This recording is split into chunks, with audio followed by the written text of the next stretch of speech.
Hey guys, welcome to Celia's playlist. Today I'm here with producer and MC Nyck Khayo. Hey Nick, how's it going? What's up, guys? It's going great. How you doing, Celia? I'm good. I'm good. I hear you're at a cool place right now. Where are you? Man, currently right now we're in Austin, Texas, South by Southwest. We just did a show yesterday, day party, the Underground Fest. We're just soaking in the vibes right now, enjoying the atmosphere. Awesome. I'm glad to hear you're doing some cool things out there. So Nick, tell me a little bit about your musical history. I want to hear everything. Yeah, man. And I started making music about in 2020. Really started recording it. But yeah, man, it really started evolving from just knowing that I really wanted to be creative as possible, and I wanted to find a way to really communicate to the world, in a creative way. Like this is the only way I feel like I can really communicate and talk to people and tell them, this is my vibe. This is what I like. This is what I think. So it was just really a journey. What I'm saying, just to get the world to understand who I am and make a mark for myself as well in this world. That's really cool. So, tell me a little bit, I guess, about where your inspiration comes from, because I know that you write your lyrics and obviously you produce, but where does your inspiration come from, and how does that process start? Yeah, so it's like I'm a very visual person, so I love movies. So, freaking Sopranos, what I'm saying, Godfather, it usually starts with that visual inspiration, just seeing something visually and putting some emotional appeal to it through music. So, I'll usually like watch a show or watch a movie, and I can be inspired many different ways, but lately that's what's been happening.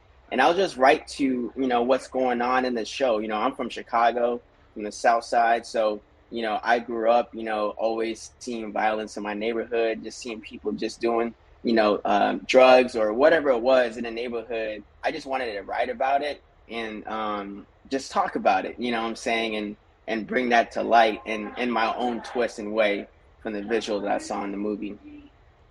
I gotcha. I gotcha.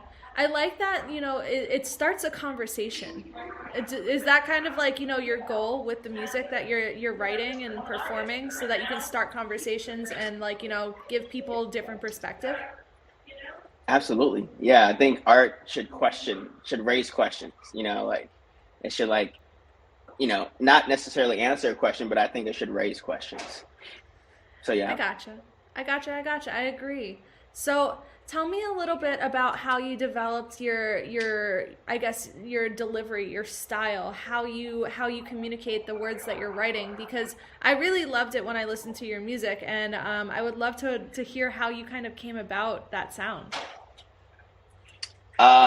Yeah, it's really my inspiration. My mother, she was always playing oldies, like Marvin Gaye, just like the oldies, what I'm saying? Like that music, that was always in the radio. So I always gravitated towards just music that talks about love or, disappointment or sadness or whatever it was. And just like seeing other artists that I really like. I'm really inspired by really good writers like Kendrick Lamar, Nas, Big Daddy Kane, a lot of artists from New York, Joey Badass, what I'm saying, from Harlem, what I'm saying, obviously Kanye, what I'm saying, his beat selection. But it really came from that, just seeing what J. Cole can do, with the pad, and how he can communicate it and how he would flow on certain bars and how it would hop in and hop out. I thought that stuff was so cool, and it communicated a bigger message than the artist itself. So I thought it was just so cool to be able to create something that's bigger than who you are actually as an artist. You know what I'm saying? I do. I think that's really cool, and it really shows that, like, the history within the type of music that you also are performing, because you just rattled off an amazing list of names right there, and Yeah. I can see where that kind of inspiration comes into your music, because with your performance, it pulls you in, and it keeps you listening. So Yeah. like with obviously like performing it and like creating your music, like how do you go about, I guess, the writing process? Is it kind of like coming up with a beat or a melody first, or are you a freestyle guy, or like Yeah. do you write out all of your lyrics? Yeah. I'm a pen and paper, kind of guy. You know what I'm saying? Shit, I always carry this with me. You know what I'm saying? I always got a notebook, you know what I'm saying, full of bars, you know what I'm saying? So Hmm. that's just who I am, you know what I'm saying? So, yeah, it depends on how I'm inspired. I like The Alchemist, he used to produce with like Mobb Deep, like Schoolboy Q, and a lot of really good artists. So it might be listen to like something that he produced, and I'm like, man, like I can really like speak on this. I can really tell a story on this. I can really throw my brand in there. I can really throw in some metaphors and some similes. Do some wordplay, change the cadence a little bit. I can really do that on this beat, and then that inspires me. Or it could just be me. I'm saying sitting by the pond. Drinking a cup of coffee, smoking a cigarette or something or whatever, and just like finding inspiration to like write something down and then laying that on a beat that I heard that I already like. You know what I mean? Like it just really depends on where I'm at in the moment and what the universe has for me at that time. I totally get that because, inspiration could come from anywhere. And I really liked the way that, like, people learn about writing like way back in grade school, and they learn about metaphors, they learn about similes, they learn about all of these things. And, you know, there's a lot of people that are like, oh, I didn't learn anything in school. But like when it comes to creative things, you never know where those influencers are going to go. And I love that you're making sure that you have those messages and those larger messages in the way that you're writing, because like you said earlier, you can transform it into a larger message by putting metaphors and things into your music. Is there a Yeah. certain song of yours that you have something cool like that in that you would be able to speak to? Oh yeah, absolutely. And even like using stuff like vowels and stuff, like like A E I O U. Like those are really important things to know in music creation. So like, yeah, like there's a lot of songs where I'm using a lot of wordplay, a lot of playing with metaphors. I have a song called "Nothing Lasts Forever," and that one, I mean, that's in my eyes that is transcendent because if you really think about it, nothing truly lasts forever. Not relationships. On this planet, nothing is really going to be forever. It's always changing. So like I feel like that communicates a bigger message, and that can be applied to like every aspect of life. So it's always relevant to you when you listen to it. Uh,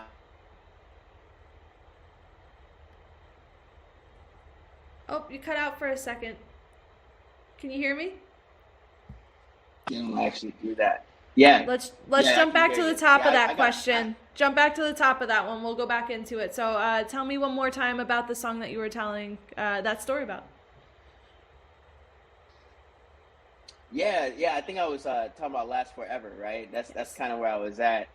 That story, yeah, man. "Last Forever." I have this song, that speaks on a bigger message than what it actually says. Like, truly, nothing lasts forever. If you think about it, relationships don't always last forever. Friendships don't always last forever.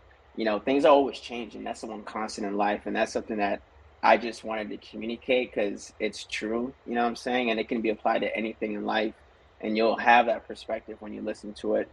I mean, I'm always playing with metaphors and similes in my songs, like I have this song called Kingpin, that it's you got to listen to it to really hear the wordplay, but I pretty much mix a Rolodex and literally like a Rolex in one word, and it's I jumped back off from like a quote that I said. So you just gotta listen to it, you know what I'm saying? Really getting that vibe and really just play that back on Spotify. But there's a lot of songs like that, man. But you really gotta be in the moment and just listening to it and just vibing to it, just having a drink, having a little smoke or whatever you want to do. and just vibe out, have a good time, and move your hips a little bit. No, I gotcha. So I know that, like, we were talking before the interview a little bit about the fact that you also perform live and you also performed at South by Southwest. What yeah. what is like that kind of experience feel like? Performing in like the things that you've written, the words that you've written in front of a group of people like that. Yeah. I mean, it's you know, the thought of it before it's a little nerve-wracking. It's always kind of jolting a little bit, like, but you like see like, man, last year I was in a different position. I didn't actually perform last year. I was here, but I didn't perform. So it's just it speaks to the growth that happens, like if you really stick to something, like you can really see the work pay off, like that's fulfilling right there. But man, just once you get on that stage and you grab that mic, like nothing else matters. It's just you, the mic, and the people. That's it. And it's that energy right there it's like it's contagious, and it's so addictive. That energy that you have between the crowd, and it almost feels like it's meant to be. It's a good marriage, good mirage. So it's honestly unspeakable, and especially if you're doing something that you love and you're passionate about, and you're speaking truth and you're acting on it, and people are like receiving that. It's like, I mean, what more can you ask for? It's the Of coolest course, thing. of course. And like, I want to talk a little bit about that energy like that you get on stage. Do you feel like that fuels you to like, get into like a flow state and kind of just do your best? You know what I mean? Like I feel Absolutely. like that's a Yeah. that's a thing. Oh yeah, yeah, it is. Cause like you black out when you get on there. Like, I blacked out last. I don't know why, I got on there, and then next thing you know, I was done. And it's like, it's like, it's flow. It's once you're in it, you're in it. You feel the energy. You don't think, you're just feeling. You're feeling what the crowd is doing, what you're saying, how it's hitting them. And you're just like, it's like a nice ballet dance, with the people there and the energy. It's so magnetizing, and it's really addicting. It's fun. I feel you. I feel you. That's really awesome, and I'm glad that you got that experience because I know that a lot of people, are writing at home and they're creating and they're producing their music, but they aren't people that go out and perform it live. So I'm glad that you get the best of both worlds. That's really awesome. Yeah, So it's too. my follow up question I wanna circle back is I know that you also produce hip hop beats. Like, how do you go about that? Is it for yourself? Is it for other people? And like, do you play music or do you stick more indoors? Yeah, yeah. Great question. Fantastic, especially the last question with Dawes. Yeah, so I actually like to work with live instrumentation now. So I'll have like bassists and guitarists that I'll get together with. Most of my songs actually are laid down with a live instrumentation and then transferred into a DAW. So I've always kind of had that niche and kind of that quality of music, in my production. So I'm excited to continue that and just to keep that moving. But mostly right now for myself, it's mostly in the DAWs, producing on Logic Pro. But I want to expand out more and work with some live instrumentation. I'm doing like a lot of classes right now, so I will say producing is something that's a skill that I'm still brushing up technically. Creatively, it's there, but art and writing and just making song, like it just comes really natural to me. So I'm continuing to work with other producers as well as producing, my own beats as well. That's really cool. And I feel like it's a big benefit because you can, like, because you're making your own beats, like, or at least orchestrating your own beats to a degree, like, you're able to get that sound from out of your head into, like, you're able to communicate that sound out of your head. So I'm glad that you have Yeah, that system kind of built for you because some people don't have that. Some people don't know how to even which start is the that. right. It's the hardest thing sometimes to even do that, to like transfer what's in your head, like, and there you have to know the technical, like to know how, you're creative there, but you have to know technically how do I carry that message across and put it in there. And yeah, so that's the hardest part, but it's also the funnest too. I totally believe that. So I'm going to ask you the question I ask everyone on here, and it's a question you could take in any which direction you would like. The question is, if you were going to give advice to someone that wants to start in music, however you want to kind of take this, what would be your advice? Yeah, don't listen to anyone and just do what you want to. Straight up, like don't listen to anything, any advice. Just do what you want to do, and just put 100% into it, and just block everything else out. So it's kind of like a follow your intuition type thing, right? Yeah, because there's always going to be, someone say, yo, you should do this or that or that. But what I'm saying, like, it's at the end of the day, like you're the composer, you're the artist behind it. So you have to have the final word and say into the art that's created because it's your art and you're the only one that can, like I was saying earlier, communicate what the message needs to be because again, it's your art, you know what I'm saying? So it's art. So I would just say trust your intuition, and lean on people. I mean, take it with a grain of salt when I say don't listen to anyone. Obviously, there's good advice out there, but what I'm saying just be understand that like people are always going to have their best interest. Make sure you have a really good team around you, the people that you trust and you can rely on, that you trust their ear, you trust their intuition.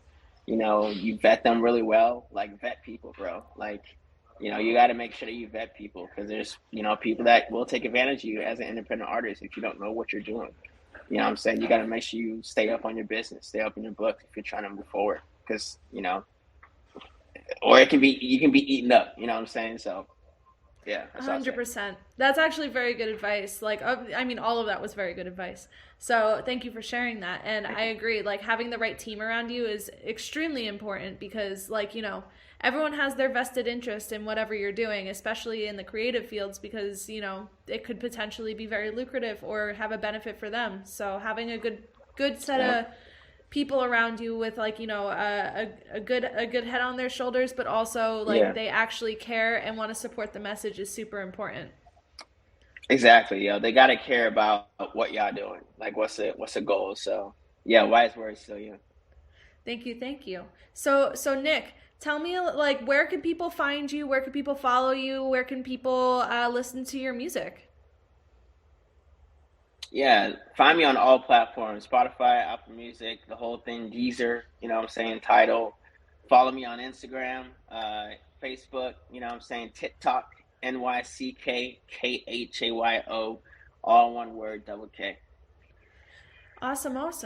So Nick, I hope you have an amazing time down there at South by Southwest, and you'll have to keep us all posted on if you have any other fun things going on there. I'm gonna have to check your story. Oh, yeah. Check the gram. Lots of stuff Check the happening. Check the gram. Y'all see. Yeah. I saw that you had a lot on there before. But for everyone that's watching on here, make sure that you're following Nick, and I will see you guys at the next interview. Have a great day, guys.